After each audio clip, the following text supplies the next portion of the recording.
We were like headed out or whatever, and turn on the radio, and I just hear. Mind you, I'm thinking my homegirl put her iPod in. I'm like, oh, show me put her iPod or whatever. Then I hear Hot 97, late night with Rosenberg, and I was like, I was like, I want a fucking radio, and we all just started wilding out, screaming. It was like a movie moment.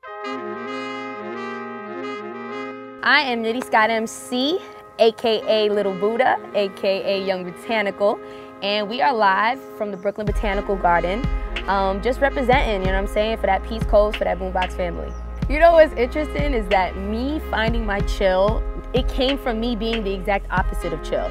So it's like I don't want people to think that I'm just like this zenned out hippie. Like, it took work to get to this place of tranquility. I was actually the opposite of that. Very anxiety ridden. I would get angry a lot because of the fact that I couldn't deal with my anxiety.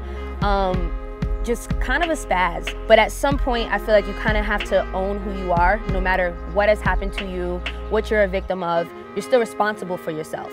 That's when I started sort of imploring different things that could help me to find my chill. Well, for one, meditation, I feel like it always has this like religious connotation. So some people think if I meditate, you know, it means I'm Buddhist or Hindu or whatever.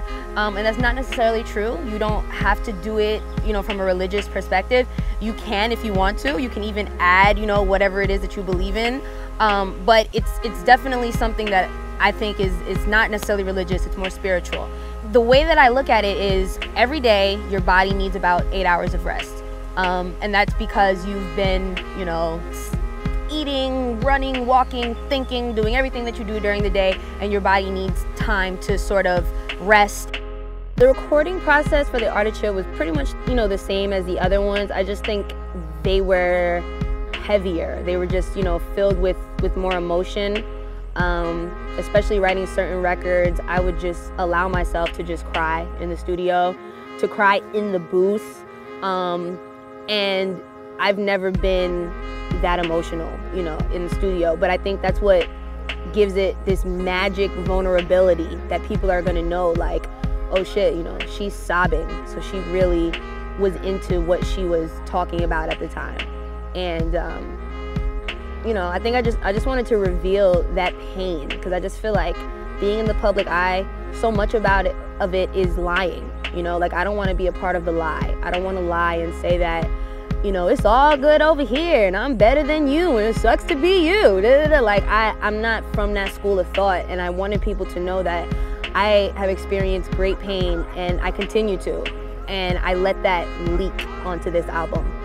I was more hands-on with this album than any of my other projects, because I feel like before I was given a lot of direction that I gladly took and agreed with. But this one, I feel like the vision was mine, the idea for the sound was mine, and the people around me were just helping me to facilitate it more so than telling me what I needed to do. So I'm really proud of that. You know, the sound it's growth from what people are accustomed to hearing from me. It's a lot more ambient, a lot more like just musical. And you know, all the producers that I work with, they really helped me to bring my vision to life.